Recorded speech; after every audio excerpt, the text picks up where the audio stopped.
সুপ্রিয় দর্শক, শুভ সন্ধ্যা। আজকে আমাদের আলোচনায় উপস্থিত আছেন আপনাদের খুবই প্রিয়, পরিচিত, আ আমারও প্রিয় আ লেখক, চিন্তক এবং অনলাইন অ্যাক্টিভিস্ট ফাহাম আব্দুস সালাম। ফাহাম, আপনাকে জি। ধন্যবাদ। থ্যাংক ইউ ভাইয়া। ফাহাম আসসালামু আলাইকুম। ফাহামের সাথে আমরা একসাথেই অ্যাক্টিভিজম করেছি। এই জুলাই আগস্ট বিপ্লবের পিছনে যে দীর্ঘ প্রস্তুতি, সেখানে আমরা একসাথে কাজ করেছি। উম দুজনে একসাথে একটা গ্রুপে এবং এই লড়াইয়ের প্রত্যেক মুহূর্তে আমরা একে অন্যের সাথে যুক্ত ছিলাম। আমার মনে পড়ে যখন কারফিউ হলো আরকি। ফাহাম আমাকে ফোন করেছে। আম এবং ফাহামের ফোন পেয়ে আমি কান্না শুরু করছি। ওটাই সম্ভবত তীব্র কান্না এবং ফাহাম আমাকে ফাহামও ঐদিকে কাঁদছিল, আমি বুঝতে পারছিলাম। সো আমাদের সেই দিনগুলো শেয়ার্ড আম ইমোশন, শেয়ার্ড স্ট্রাগল, সেই দিনগুলোর কথাই আমরা আজকে বলব। আমার ১ম প্রশ্ন হচ্ছে, ফাহাম গেল বাংলাদেশে, ফিরে আসলো। অ্যা যখন গেল তখন কেমন লাগলো? আর ফিরে আসার সময় কেমন লাগলো? ফাহাম, আপনাকে আমার চ্যানেলে আসার জন্য অনেক ধন্যবাদ। আ আপনাকেও ১ম ধন্যবাদ। প্রশ্ন। আসেন আমরা আবার সেই ফোনে যেমন আলাপ করি সেরকম আলাপই করি আরকি দর্শকদের সামনে। আম পিনাকিদা ওই সময়টা একটু ডিফিকাল্ট ছিল। But at the same time ওই সময়টা আমার জীবনের শ্রেষ্ঠ সময়। আমি সবসময় আমার মানে শামাকেও বলছিলাম যে 5th অগাস্ট হচ্ছে গিয়ে আমার মেয়ের জন্মের দিনটা আমার লাইফের সবচেয়ে সুন্দর দিন। হু, হু, এরপরে আ সবচাইতে রিমার্কেবল ডে আমার লাইফে 5th অগাস্ট। এবং আমি যে কারফিউর সময়টা, ওই সময়টা আমি খুবই কি বলবো ট্রমাটিক আমার লাইফে। কারণ হয় কি এই বাচ্চা ছেলেরা মারা যাচ্ছে। এটা না নেওয়া যায় না।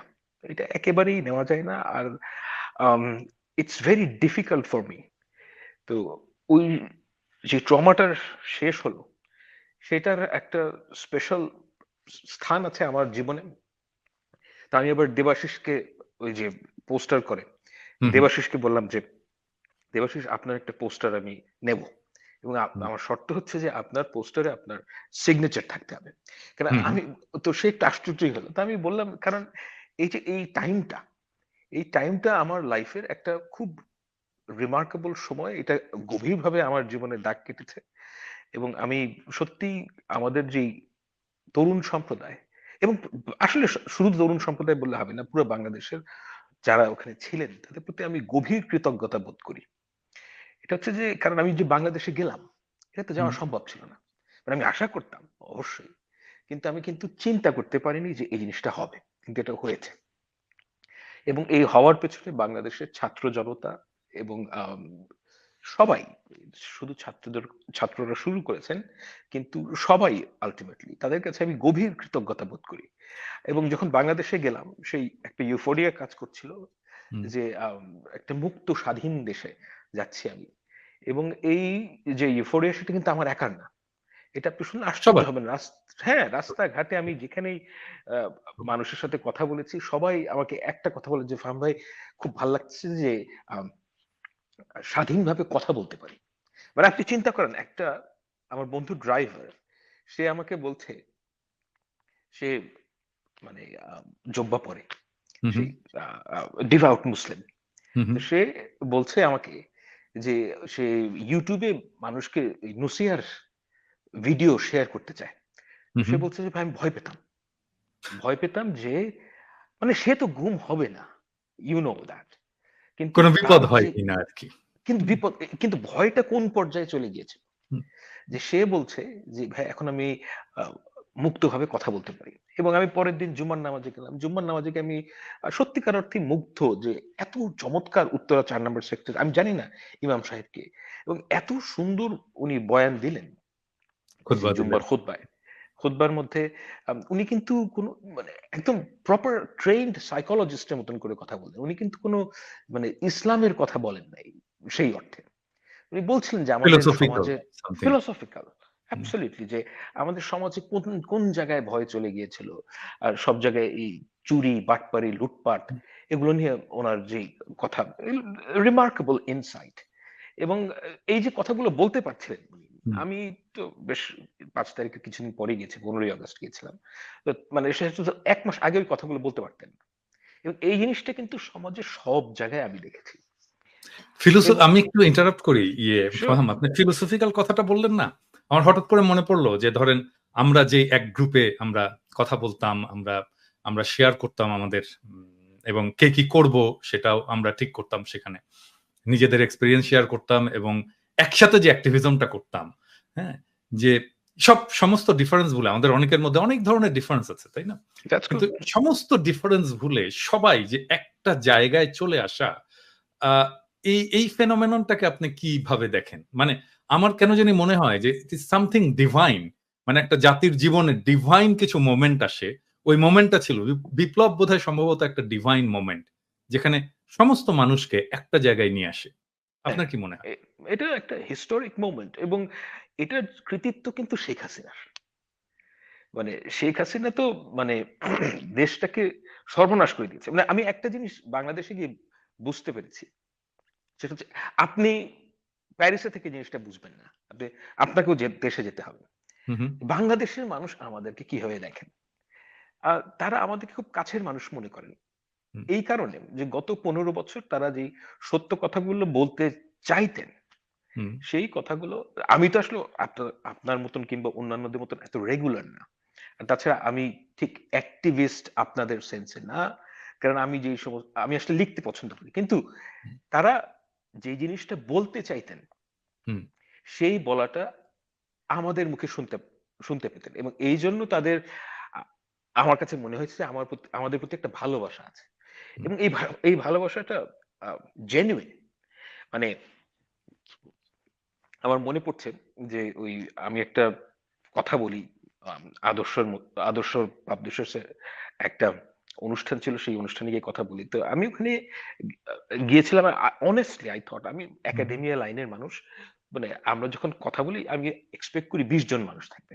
That hmm, was hmm, my মানে আন্ডারস্ট্যান্ডিং যে হুম, ২০-৩০ জন মানুষ থাকবে সর্বোচ্চ। তো ওখানে গিয়ে আমি দেখি যে হল ভর্তি মানুষ, হলের বাইরেও অনেকে এবং তারা যখন আমার সাথে কথা বলতে আসছেন, একটা মেয়ে আম সে হিজাব করে আছে এবং সে আমাকে আ বলল যে, "ভাইয়া আপনি আপনি জানেন না যে আপনি আমাদের জীবনে কতটা ইম্পোর্টেন্ট। কিন্তু একটা কথা আপনি আমাদেরকে প্রমিস করবেন যে আপনি আমাদেরকে ছেড়ে কখনো যাবেন না।" অর্থাৎ স্টুডেন্টদের কথা বলছি। সে হুম, স্টুডেন্ট। হুম, হুম, এবং এই মেয়েটা সম্ভবত বরিশাল থেকে এসছে। বরিশাল আচ্ছা। আমি ভুলেই আমি পুরোপুরি মনে নেই। হয় বরিশাল না মুন্সিগঞ্জ কোন একটা হুম, হুম, জায়গা থেকে। তো it touched me. That was very pure hmm, hmm. Emotion. এবং এই জিনিসটা আমি পথে ঘাটে সব জায়গায় দেখেছি যে বাংলাদেশের মানুষ আমাদেরকে এটা মনে করেন। এবং এটার আপনি যেই প্রশ্নটা করলেন যে এই হিস্টোরিক মোমেন্টটা কিভাবে হলো? হুম, আমার কাছে অনেকগুলো অদ্ভুত ব্যাপার আছে যে আপনি যদি দেখেন যে অ্যাক্টিভিস্ট হুম, যারা প্রমিনেন্ট অ্যাক্টিভিস্ট আপনি জাহেদ ভাই, তারপর শাহেদ আলম ভাই, জুলকারনাইন স্যার, এরা কেউই কিন্তু জেনজির মানুষ না। এরা কিন্তু না। সবাই এবং এটা কিন্তু একটা অ্যাবনরমাল জিনিস। যে বাংলাদেশের আপনি যদি এই অ্যাক্টিভিস্টদের চিন্তা করেন, সারা দুনিয়ায় যারা অ্যাক্টিভিস্ট, তারা কিন্তু সব ইয়াং জেনারেশনের। হুম, হুম, বাংলাদেশের ব্যাপারটা একটু অদ্ভুত যে বাংলাদেশের যারা এই যে ভয়েস অফ দ্য নেশন এই মানে in the in a perverted way যে হুম। আম আওয়ামী লীগের সময়, তারা সব ইয়াং পিপল না। কিন্তু তার ইয়াং পিপলরা তাদেরকে আমার কাছে মনে হয়েছে যে খুব আপন মানুষ মনে করেছেন। এটা কিভাবে হলো? মানে ধরেন আমার পক্ষে আমি তো আপনাদেরও সিনিয়র মানে আমার তো কোনোভাবেই উম মানে তরুণদের কাছাকাছি যাওয়ার মতো বয়স না। কিন্তু এটা কিভাবে হলো? সম্ভব হলো? এটা খুব সিম্পল বিষয়। আমি একটা সহজ কথা বুঝি। ট্রুথ। আপনি যদি সত্য কথা বলেন, এটার একটা অন্য ধরনের পাওয়ার আছে। এবং ট্রুথ স্পিকস ফর ইটসেলফ। এবং আমাদের সামষ্টিকভাবে আমি যেমন আম আ জাহেদ ভাইয়ের কথা বলি। উনি তো বাংলাদেশেই ছিলেন। উনার হুম, কথা বলছি এই কারণে। যে জাহেদ ভাই তো আম দেখেন বাংলাদেশে থেকে আমাদের সবার চাইতে উনার রিস্কটা বেশি ছিল। অবশ্যই। এবং হ্যাঁ, মানে এবং যেহেতু উনি বাংলাদেশেই ছিলেন। তো উনার সাথে আমার মানে এইবারই ১ম দেখা হলো। তো আমি যখন কথা যেটা ওনার সাথেও কথা বলে রাস্তাঘাটে ওনাকেও মানে সবাই অ্যাপ্রোচ করে। তো ওখানে গিয়ে যেটা আমি বুঝেছি যে শুধুমাত্র ট্রুথ যদি কেউ বলে মানে আ স্বৈরাচারের সময় দ্যাট ইজ মানে একটা how should I put it একটা বৈপ্লবিক ব্যাপার আছে। শুধুমাত্র কেউ যদি সত্য কথা বলে টু এবং টেল দ্য এই ট্রুথ ইজ রেভলিউশনারি এটা বোধহয় গ্রামসির কথা। হ্যাঁ, গ্রামসির কথা। এক্সাক্টলি। অ্যান্ড স্পেশালি এটা তো আমি নিজের জীবন থেকে বুঝলাম যে এই মুহূর্তে সত্য কথা বলাটার আম ওই মর্তবা নাই। কারণ এই মুহূর্তে সবাই সত্য কথা বলতে পারছেন স্বাধীনভাবে। কিন্তু হুম, যখন তারা পারতেন না, তখন যারা কথা বলতে পেরেছেন তাদের আ তাদেরকে মানুষ ভালোবাসেন। এটাই হচ্ছে গিয়ে আমার আ দেখা। আর কথা এই আলোচনার আগে যে আমরা বলছিলাম হুম, যে আসার সময় কি মনে হলো এবং যাওয়ার সময় কি মনে হলো। দেখেন এইটা আপনি গেলেও যা হতো মানে আমি গিয়ে সেটাই হচ্ছে যে একটা যেহেতু আমরা পার্সোনালি এটার মধ্যে খুবই ইনভলভড সেহেতু একটা পার্সোনাল ইউফোরিয়া কাজ করেছে। তা আমি নিশ্চয়ই। আসার সময় আমি বলব না যখন আশাহত হয়ে এসেছি। আমি আশাহত হই নাই এই কারণে যে আপনি বলতে পারেন যে এই গভর্নমেন্ট খুব ভালো ফাংশন করছে না। বাট এমনই তো হওয়ার কথা। হুম, আপনি যদি চিন্তা করেন যে আওয়ামী লীগ যেই মেস ক্রিয়েট করেছে এর মধ্যে ১৭ জন মানুষ যারা উপদেষ্টা, আমার মনে হয় ১৭ জন, ১৬ কিংবা ১৭ জন হুম, যতজনই হোক। তারা তো পলিটিক্যাল না এবং they are trying their heart and soul. কিন্তু at the same time the challenges are insurmountable এবং এই চ্যালেঞ্জ গ্রহণ করা আপনি চাইলেও ভাইয়া পারবেন না। বাংলাদেশের যে পরিস্থিতি এখন, আমি ব্যক্তিগতভাবে যত খারাপ অবস্থাই হোক, আমি এর মধ্যে আশা দেখতে পাই এই কারণে, কারণ আমি একটা জিনিস মনে করি যে বাংলাদেশের মানুষকে যদি স্বাধীনতা দেয়া যায়, হুম, যে তার উপর যদি কেউ চেপে না বসে, হুম, বাংলাদেশের মানুষের কিন্তু সমস্যা সমাধান করার ক্ষমতা অসীম এবং ওই জিনিসগুলো আমাকে খুব আমি সবসময় দেখেছি যে আমরা খুব ব্রাইট না। That I understand. কিন্তু আমাদের মধ্যে মানে জীবনী শক্তি মানে এটা অসীম। প্রাণশক্তি প্রাণ অসম্ভব। শক্তি। আমি আমি জাস্ট আপনার আগের ওই প্রসঙ্গটায় আসি আরকি। মানে উপদেষ্টাদের কথা বললেন তো। মানে আমার ফ্রাস্ট্রেশন আছে এবং আমি তো সেটা প্রকাশ করি। হ্যাঁ? হুম, ধরেন এটা ঠিক যে তারা পলিটিক্যাল না এবং এটাও ঠিক যে নন পলিটিক্যাল বা এপলিটিক্যাল লোকজনদেরকে পলিটিক্স এর বাইরের লোকজনদেরকে নেওয়া হয়েছে। কিন্তু ধরেন যে খুব কম্পিটেন্ট লোক পলিটিক্স করেন না। এরকম লোক কি নাই? ছিল না যাদেরকে নেওয়া যেত? আমি এক্সাম্পল দিই। আমি আসলে নাম ধরে এক্সাম্পল দিতে চাই না। কারণ এতে উনাদেরও বিপদ হয়। আর মনে করে যে বোধহয় আমি উনাদের কথা বলছি, তা না। ধরেন বদিউল আলম মজুমদার। আমি কিন্তু আশা করেছিলাম যে বদিউল আলম মজুমদার এই উপদেষ্টা পরিষদে থাকবে। হ্যাঁ? আ এবং উনি তো লড়াই করেছেন এবং ফ্যাসি বিরোধী লড়াইয়ের সাথে যুক্ত ছিলেন, intellectually যুক্ত ছিলেন, উনার বয়স বিবেচনায় দারুণ কাজ করেছেন। আম তারপরে ধরেন আমরা মনে করি যে আর্মি মনে করে যে আমাদের আর্মির তরফ থেকে কেউ না কেউ থাকবে এবং আর্মির তো কয়েকজন আছেনই। কিন্তু আমার মনে হয় যে ধরেন আর্মিতে যদি আমি আর্মি অফিসারদের দেখি, সৈনিকদেরকে দেখি, আর্মির মধ্যে খুব ভালো মানে খুব প্রমিনেন্ট ফিগার যদি আমি বলি এক্স আর্মি অফিসারদের মধ্যে, এটা নিঃসন্দেহে আইকেবি, ইকবাল করিম হুম, ভূঁইয়া। তো হুম। মানে উনারা কেন না? মানে আমরা কেন উনাদের সার্ভিসটা নিলাম না? হ্যাঁ? এই প্রশ্নগুলো আমার আসে আরকি। হ্যাঁ? তো এখানে সেটা আমি ঠিক সব কথা যে বলতে পারব না ভাই। না ঠিক আছে আমি আমি যাচ্ছিও না ওই জায়গায়। আমি ওই জায়গায় যাচ্ছিও না। কিন্তু আমার আমার প্রশ্নটা হচ্ছে যে কেন আমরা বেস্ট মাইন্ড গুলোকে এক জায়গায় করলাম না? এটাই হচ্ছে বেস্ট আমার মাইন্ড বেস্ট মাইন্ড এক জায়গায় আনলেও হতো না। এটা আমি কেন বেটার হতো আপনাকে কিনা? বলি? মানে হতো না তো একটা জিনিস। কিন্তু এর চেয়ে বেটার ফাংশন করত কিনা? সেটা হচ্ছে আমার কথা। না, করত না। তাই? আম কেন আ করত মে না? আ অ্যাবস কেন আমি কেন মনে করি ভাই যে ব্যাপারটা হচ্ছে যে আমরা একটা জিনিস আন্ডার এস্টিমেট করি। যে আমাদের রট কোন পর্যায়ে? এই ব্যাপারে কিন্তু আমাদের অনেকেরই ধারণা নাই যে অ্যাকচুয়ালি একটা ফাংশনাল স্টেট ডিসফাংশনাল স্টেটের যে মানে লেভেলটা কোথায় এটা আমরা অনেকেই পুরোপুরি বুঝতে ব্যর্থ হই। আমি কয়েকটা উদাহরণ দিই আপনাকে। হুম, বলেন। এই পরশুদিন কিংবা তার আগের দিন আমার ছোটবেলার এক ডিবেট করার এক ছোট ভাই ও অস্ট্রেলিয়াতে মাইগ্রেট করেছে। তো ও বলছিল যে ভাইয়া দেখেন ওর বাবা হচ্ছে গিয়ে পাবলিক সার্ভেন্ট হুম, হুম, বাংলাদেশে ছিলেন। তো ও বলছে যে ভাইয়া দেখেন আমি জিজ্ঞেস করলাম যে কেন আর চলে আসলা? তো সে বলছে যে তার ছেলে, ওর ছেলেটার সাথে ছিল। তো হি হুম, ইজ ইন ইয়ার 8 এবং বাংলাদেশের একটা ভালো স্কুলে সে পড়াশোনা করতো। সেটা হচ্ছে কি আইডিয়াল স্কুলে। মানে এট লিস্ট আমাদের সময় আইডিয়াল ঢাকা শহরের একটা টপ স্কুল ছিল। তো ওর মুখে আমি শুনছি যে ও ইয়ার 8 এ পড়ে। এখন পর্যন্ত অ্যালজেব্রা কি জানে না। Just imagine this. ইয়ার 8 এ পড়ে অ্যালজেব্রা কি জানে না। কোনদিন অ্যালজেব্রা করে নাই।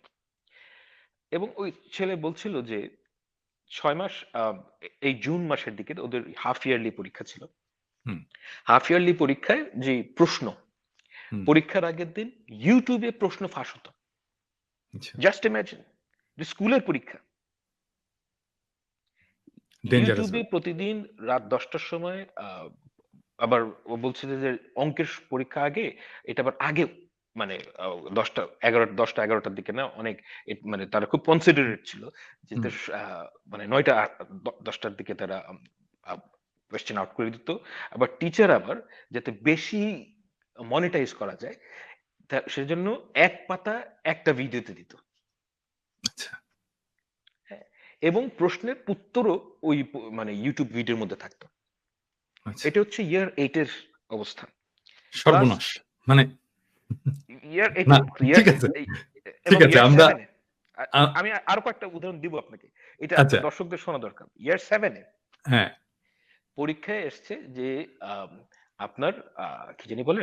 আ ডেঙ্গুতে আক্রান্ত বন্ধুর জন্য কিভাবে মোনাজাত করতে হয়? হুম, এটা হচ্ছে গিয়ে পরীক্ষার প্রশ্ন। হুম, হুম, আমরা যখন ছোট ছিলাম, আমরা স্কুলের মামাকে টাকা দিতাম কোন সময়? আমরা যখন স্কুলে ছিলাম, স্কুলের মামাকে টাকা দিত যদি কেউ গাঁজা খেয়ে ধরা পড়লো, সিগারেট খেয়ে ধরা পড়লো, যাতে প্রিন্সিপালের কাছে না পৌঁছায়, হুম, সেজন্য ওই মামাকে টাকা দিত। এটা হুম, হচ্ছে আমাদের অভিজ্ঞতা। হুম, আমি ক্যাডেট কলেজে এটা দেখি নাই, কিন্তু তবুও আমি জানি যে এই ধরনের ঘটনা ঘটতো। হুম। ওরা টাকা দেয় ফুটবল খেলার জন্য। মানে ডিফারেন্সটা বোঝার চেষ্টা করেন যে আমরা একটা বিপদ আটকানোর জন্য স্কুলের মামাকে টাকা দিয়েছি। তাও এটা রেগুলার না। হুম। আর এরা টাকা দেয় স্কুলের তার যেটা এই রাইট কাজটা তার যেটা রাইট সেটা সেটা করার জন্য সে টাকা দিচ্ছে। সেটা এক্সারসাইজ করার জন্য সে টাকা দিচ্ছে। হুম, এটা হচ্ছে কি স্কুল কলেজে। আমি আপনি যে মিলিটারির কথা বললেন যে মিলিটারি হুম, থেকে কেন আইকেবি কে নেওয়া হয়নি কিংবা হুম, এফিশিয়েন্ট অফিসারদেরকে কেন নেওয়া হয়নি। হুম, আমাদের ভাই ধারণা নেই যে মিলিটারির কি অবস্থা। এগুলো আমি বলতে চাই না। তারপরেও আম একটু বলা দরকার। আপনার আপনি একটা ভিডিও শেয়ার করেছেন যে একটা ব্রিগেডিয়ার যদি ডাকাতিতে হুম, মানে পার্টিসিপেট করে, হুম। একটা তাও সার্ভিস আবার ব্রিগেডিয়ার তাও আবার মানে ইউনিফর্ম পরে। ইউনিফর্ম পরে, ইট ইজ জাস্ট আমি আমি আনইমাজিনেবল। কালকে যখন সামি আমাকে ফোন করে বলল ঘটনাটা, আমি তো মানে এটা কি? এটা কি? মানে সর্বনাশ! একটা এয়ারফোর্সের একজন অফিসার সৈনিকের থেকে ৯০,০০০ টাকা ঘুষ খাবে। আমি বলতে চাচ্ছি না, কারণ আমি নাম-টাম নাই বলি। এগুলা বলাটা ঠিক না। এখন দেখেন, এটা হচ্ছে গিয়ে একদিক করাপশন এর দিক। অন্য দিক দেখেন যে কোন আমি লেভেলের আমি আমি তো আরো শুনেছি আরকি। সামি তো আমাকে বলেছে, হ্যাঁ? সামি তো বলেছে যে মানে কমান্ডিং স্বামী পজিশনে আ অ্যা আন মানে সেক্সুয়াল অ্যাডভান্টেজ নেওয়া। এটা তো ইট ইস জাস্ট আনথিংকেবল। মানে একটা জেনারেল লেভেলের লোক, মানে আমি জাস্ট নাম বলছি না। তার মেয়ের থেকে কম বয়সী র‍্যাংক পাওয়া মেয়েদের সে সেক্সুয়ালি অ্যাবিউজ করেছে। একটা জেনারেল। হুম, হ্যাঁ? মানে আপনি যদি ওই ল্যাটিন আমেরিকার উপন্যাসগুলো পড়েন, ওখানে তো আসলে এই জিনিসগুলো প্রায়ই আসে। হ্যাঁ, এক্সাক্টলি, ওখানেও এক্সাক্টলি। ওখানে যেই জিনিসগুলো আসে যে জেনারেলদের যেই এই সেক্সুয়াল প্রক্লিভিটি, এটার হুম, যে যারা কি বলবো? যে সমস্ত মেয়েরা এটা শিকার, তারা কিন্তু আমি যতদূর মনে পড়ে যে এরা কিন্তু কেউ মিলিটারির লোক না। হ্যাঁ? আমাকে মানে আমার বাবাদের মিলিটারির লোক কন্টেম্পোরারি না মানে? মিলিটারির মানে লোক না? মানে একজন ফিমেল মিলিটারি অফিসার না। ও আচ্ছা। বুঝতে পারছেন? মানে যে হুম, হুম, আমি যে সমস্ত জায়গায় পড়েছি। হুম, এমনকি মানে এখানে বলি যেহেতু এটা টেলিভিশন নাম, হুম, যে আমাদের বাবাদের কন্টেম্পোরারি অফিসারদের কাছে আমি এই জিনিসটা অনেকের কাছে শুনেছি যে আমাদের একজন এরশাদ সাহেবের তো আসলে এই ব্যাপারে বেশ দুর্নাম ছিল। হুম, কিন্তু আচ্ছা, এটা আমার কথা না, স্ট্রিক্টলি ওনাদের কথা। হুম, আমি এটার সত্য মিথ্যা কিছুই বলতে পারবো না। যা হুম। আমি শুনেছি আমি সেটাই বলছি। যে তারা একটা কথা বলতেন যে এরশাদ সাহেব কিন্তু কখনোই কোনো মিলিটারি অফিসারের ওয়াইফদের সাথে কখনোই কোনো অ্যাডভান্সমেন্টের দিকে যাননি। রাইট? সেই ব্যাপারে উনি অত্যন্ত আ সুনাম আছে উনার। হ্যাঁ? এখানে দেখেন আর আমাদের দেশের এখনকার জেনারেলরা ফোর্সের এগুলা এগুলো বলা খুব ডিফিকাল্ট ভাই। মানে কারণ আমি আমি আমি আপনাকে আরেকটা এক্সাম্পল দিই। মানে ধরেন যখন বিডিআর কার্নেসটা হলো, তো ওই সময় আমি আমি পপুলারে আমি তো আমার অফিস কিন্তু জাস্ট ওই রাস্তাতেই, হ্যাঁ? হুম, হুম। পপুলারের যে হ্যাঁ, এক্সাক্টলি। ফার্মাসিউটিক্যালস অফিস আছে ওই রাস্তাতেই, মানে কয়েকটা ব্লক পিছনেই কিন্তু ঘটনাটা ঘটছে আরকি। তো যখন এই সমস্ত টেড বডি গুলো বেরোচ্ছে, ইয়ে হচ্ছে এবং সমস্ত স্টোরি গুলো বেরিয়ে আসছে, ওই সময় আমাদের এইচআর ম্যানেজার ছিল এক্স আর্মি অফিসার, একজন এক্স মেজর আরকি। খুব ভালো ছেলে। এখন এখন এখন হংকং এ থাকে বোধহয়। এখন স্ট্যান্ডার্ড চার্টার্ড এ কাজ করে। তো ও আমাকে বলছে এসে যে, "স্যার, আপনি জানেন যে একজন আর্মি অফিসার সে কোন জিনিসটাকে সবচেয়ে বেশি ইয়ে করে প্রটেক্ট করতে চায়? সেটা হুম, হচ্ছে যে ডিগনিটি। Of course. মহিলাদের ডিগনিটি, আর্মি অফিসারদের ডিগনিটি, আর্মি অফিসারদের ওয়াইফদের ডিগনিটি। এইটা তার কাছে ১ নাম্বার প্রায়োরিটি।" হ্যাঁ? এবং আপনি কখন আমাকে সে বলছে অ্যাবসোলিউটলি। যে, "আপনি কখনোই দেখবেন না যে আর্মি অফিসারের ওয়াইফকে কোনভাবে অসম্মানিত করেছে কেউ, সেটা একজন আর্মি অফিসার মেনে নেবে। কখনোই মেনে অ্যাবসোলিউটলি নেবে না।" নট। এবং বাট সেইটা ছিল, এটা বেশিদিন আগের কথা না, oh ২০০৮ yeah, সালের ঘটনা। হ্যাঁ? if you can't protect your wife, how exactly, would you protect the country? মানে এক্সাক্টলি। এটা একটা অবাস্তব বিষয় না? এবং মানে এই ভ্যালুস গুলো এবং মিলিটারির মধ্যে জাস্ট ১৬ বছরের মধ্যে এটা পুরোপুরি ধ্বংস অ্যাবসোলিউট হয়ে গেল। অ্যাবসোলিউট ধ্বংস করে ফেলেছে। এখন একজন এটা তো হচ্ছে আর নন প্রফেশনালিজম কোন পর্যায়ে গিয়েছে দেখেন। একজন এয়ারফোর্স চিফের মেয়ের বিয়ে হবে। হুম, সেই মেয়ের বিয়েতে এয়ারফোর্সের অফিসারদেরকে নাচানো হবে। অফিসারদেরকে, সার্ভিং অফিসারদেরকে নাচানোর জন্য যশোর থেকে ঢাকায় আনা হয়েছে। Is this how we should run our institutions? Hasina যে আমাদের কি ধ্বংস করেছে, এটা না মানুষ মানে বুঝতে পারে না যে আমাদের পুরো সোশ্যাল ফ্যাব্রিক ধ্বংস করে ফেলেছে। একদম, একদম, এব একদম। একদম। একদম ডেস্ট্রয়। ওটা তো আমরা বুঝতে পারতাম। ওটা তো আমরা বুঝতে পারতাম, সোশ্যাল ফেব্রিকটা যে ধ্বংস করেছে, এটা ইভেন আমরা কিন্তু অনলাইনেও বুঝতে পারতাম। হুম, ধরেন এই যে মানে মুরুব্বিদেরকে সম্মান করতে এক্সাক্টলি, হবে, হ্যাঁ? এক্সাক্টলি। এইটা কি আমাদেরকে কেউ শিখিয়েছে? আমি আপনাকে একটা না। এক্সাম্পল দিই। খুব ইন্টারেস্টিং এক্সাম্পল। সেটা হচ্ছে যে তখন আমি কেবল আজিজুল হক কলেজে ভর্তি হয়েছি। মানে স্কুল থেকে পাস করে ইন্টারমিডিয়েট ফার্স্ট ইয়ারে। তো তখন তো সবারই একটু নতুন, নতুন হিরোইজম হয় আরকি। তো অফ কোর্স। রিক্সায় আমরা একটা জায়গায় গেছি আরকি। ৩ জন চড়ে একটা জায়গায় গেছি এবং রিক্শাওয়ালা এটা পছন্দ করেনি যে আমরা ৩ জন চড়বো, কারণ টানতে কষ্ট হচ্ছে। এবং নামার সময় আমরা ইউজুয়াল যেটা ভাড়া সেটা উনাকে দিয়েছি এবং উনি এটা অ্যাকসেপ্ট করবেন না। অ্যা এবং আপনি নিশ্চয়ই খেয়াল করলে বুঝতেন আমি উনাকে উনি করে বলছি। হুম, কেন এটা আমি পরে ব্যাখ্যা করছি। তো অ্যাকসেপ্ট করবেন না এবং উনি বললেন যে, "দেখেন, আপনারা তো ৩ জন চড়ছেন। হ্যাঁ? আমার টানতে কষ্ট হইছে। হ্যাঁ? তো আপনি যদি ওই ভাড়াটাই দেন।" সেটা খুবই ন্যায্য কথা বলছেন যে, "আপনি যদি ওই ভাড়াটাই দেন তাহলে তো আমার প্রতি ইনসাফ করা হলো না।" তো এটা আমাদের গায়ে লাগলো। হ্যাঁ? আমাদের কাছ হুম। থেকে বেশি ভাড়া নেবে। এটা তো আমাদের ইগোতে লেগেছে আরকি। এবং ভাড়া না দিয়ে একটু দুর্ব্যবহার করা হইছে ওই ভদ্রলোকের সাথে, রিক্শাওয়ালার সাথে। তো যাই হোক, তারপরে আমরা কাজ-টাজ সেরে আমি বাসায় ফিরছি। বাসায় ফিরে দেখি আমার বাবা অগ্নিমূর্তি হয়ে আছে। কারণ ওই রিক্শাওয়ালা যে বাবার কাছে কমপ্লেইন করে দিছে। এবং যা পিটুনি দিল সেদিন বাবা। হ্যাঁ? হ্যাঁ, মানে আপনি তাহলে চিন্তা করেন যে একজন রিক্শাওয়ালা, হ্যাঁ?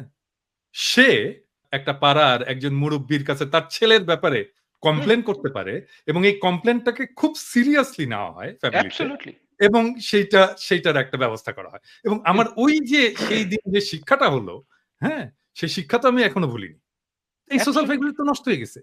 হ্যাঁ? এগুলো এক্কেবারে। সোশ্যাল ভ্যালুস, এগুলো খুব ভেরি ইম্পোর্টেন্ট থিংস। মানে মানে দিস ইজ আমাদের যে জীবন আমরা যেটা বলি না হাজার বছরের মানে কিছু বুলশিট কথা আছে না যে হাজার বছরের ঐতিহ্য।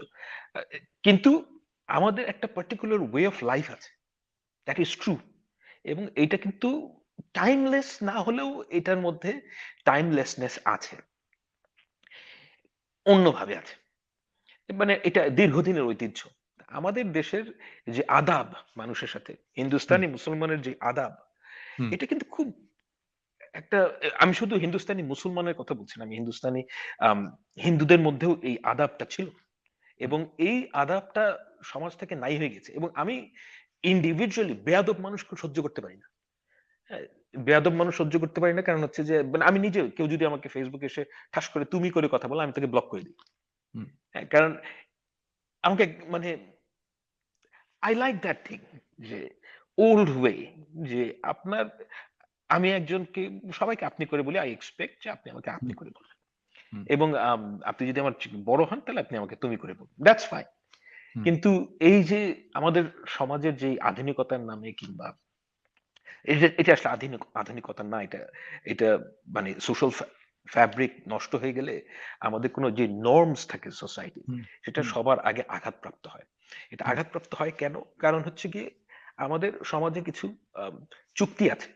এই হুম, চুক্তির মধ্যে কিন্তু আম এই চুক্তিগুলো কিন্তু আমরা ইনহেরিট করি। এই যেমন, এই চুক্তিটা আসলে আমি বানাইনি। এটা আমার হুম, বাবা, দাদা, তাদের হুম। এটা পূর্বপুরুষ সবাই দীর্ঘদিনের প্র্যাকটিসের ফলে এটা দীর্ঘদিনের প্র্যাকটিস। সোসাইটি কিন্তু অ্যাডাপ্ট আমরা করে কিন্তু এটা ফেলে। সুফল ভোগ করি। আমার তো কোনো এক্সাক্টলি। রাইট নাই এই সুফল, এই জিনিসটাকে ধ্বংস করা। এই জিনিসটা যদি আমি আমার সন্তানকে দিয়ে যেতে পারি, হুম, এটার সুফল সেও ভোগ করবে। এক্সাক্টলি। আই এটা আমার কাছে মনে হয় যে এটা আমাদের একটা খুবই গুরুত্বপূর্ণ ভ্যালুস, যেটা আমাদের পরের জেনারেশনকে দিয়ে যেতে হবে। হুম, এবং এই যে দিয়ে যাওয়ার এই জায়গা থেকে গত ১৫ বছরে বাংলাদেশে যে ঘটনাটা ঘটেছে, সে সব জায়গায় আপনি অযোগ্য মানুষকে লয়াল্টির দোহাই দিয়ে উপরে উঠিয়েছে। এবং এই লোকগুলো সমাজের প্রতিটা জায়গায় বেয়াদবির এবং সব জায়গায় ধ্বংস করে ফেলেছে সব জিনিস। এবং এই যে আমাদের উম আজিজি, এই যে মানুষের সাথে একজন মানুষের যে আ একটা ভালোবাসার সম্পর্ক, হুম, এই ভালোবাসার সম্পর্কটা নাই হয়ে গিয়েছে। এবং এইটার উৎকট বহিঃপ্রকাশ এখন আমরা সমাজে যেহেতু আমরা এখন স্বাধীনতা পেয়েছি, এই হুম, স্বাধীনতার কারণে আমরা এর উৎকট বহিঃপ্রকাশ আমরা সব জায়গায় দেখতে পাচ্ছি এবং দেখতে পাবো। এ একটা উদাহরণ হচ্ছে গিয়ে আপনি যে কথাটা বললেন যে বয়োজ্যেষ্ঠদেরকে যে সম্মান, এই সম্মানটা, এখানে একটা শর্ত আছে। বয়োজ্যেষ্ঠের একটা শর্ত আছে যে আপনি আপনার সম্মানটা রাখবেন। আপনি এখন হুম, শেখ হাসিনা তো আমার চেয়ে বয়োজ্যেষ্ঠ। হুম, আমি তো তাকে হুম, সম্মান করি না। হুম, কারণ হচ্ছে যে কেন সম্মান করি না? কারণ তিনি এই যে সোশ্যাল যে কন্ট্রাক্ট, হুম, এটা দ্বিপাক্ষিক। আপনি যদি সম্মান রাখেন, আমি অবশ্যই আপনাকে সম্মান করব। হুম, হ্যাঁ, এবং আপনি যদি আমার পক্ষের মানুষ নাও হন, তাহলেও হুম, আমি এই সম্মানটা আমি মনে করি যে আমার আদর্শ যদি আপনি শেয়ার না করেন, তাহলেও আপনি এই সম্মান অবশ্যই পাবেন। হুম, কিন্তু আপনি যদি আমার দেশের মানুষকে খুন করেন, আপনি যদি আমাদের দেশের প্রতিটা ইনস্টিটিউশনকে ধ্বংস করেন, হুম। তখন আপনি সেই সম্মানের হকদার আর থাকেন না। এখন ওই জিনিসটা কিন্তু বাংলাদেশে ১৫ বছরে প্রতিটা ইনস্টিটিউশন, প্রতিটা জায়গায় এমনভাবে ধ্বংস হয়েছে। এটা ভাইয়া মানে আমি মানে রাষ্ট্রীয় ইনস্টিটিউশন এবং সোশ্যাল ফেব্রিক, সোশ্যাল ভ্যালুজ এ সবকিছু, সবকিছু সবকিছু, ধ্বংস হয়েছে। আচ্ছা, এখন সবচেয়ে গুরুত্বপূর্ণ প্রশ্ন যেটা, সেটা হচ্ছে যে যদি সেটাই হয় তাহলে আমাদের ভবিষ্যতের জন্য কি অপেক্ষা করছে? আমরা কি এটাকে রিকভার করতে পারবো? ইয়েস, রিকভার আমরা করতে রিকভার পারলে করতে পারব। কতদিন সময় লাগবে আর কিভাবে করব?